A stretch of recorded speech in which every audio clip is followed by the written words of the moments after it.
Hello, I'm Rex, and this is Project 2.2 555 Time Machine. So as you can see here, we have two 555 timer circuits and one SR latch. Now, the first concept in this circuit is the SR latch.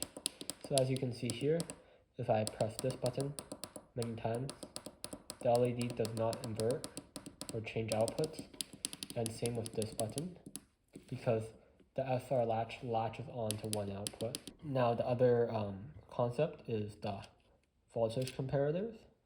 How a voltage comparator works is that it compares two input voltages, and if the inverting input is smaller than the non-inverting input, then the output of the comparator goes high. So how this circuit works is, first the LED is actually not on when the circuit turns on, and once the capacitor begins to charge, a series of 5k ohm resistors delivers 3.3 volts to the top comparator's inverting input in the circuit, because there are two comparators, and 1.67 volts to the bottom comparator's non-inverting input.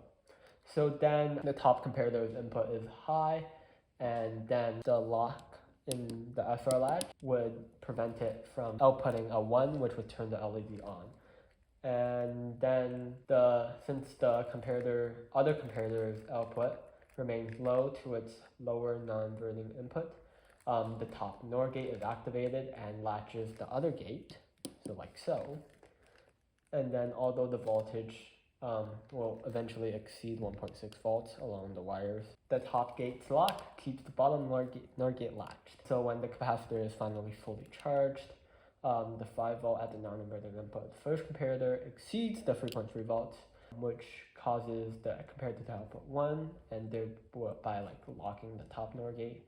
And then the second comparator outputs are low as expected, and with the other output 0, the bottom NOR gate outputs a 1, which turns the LED on, and this sends a 1 to the transistor's base pin, so that discharges the comparator, and then leading to a decrease in the voltage, and then returning it into the initial state where the LED is off.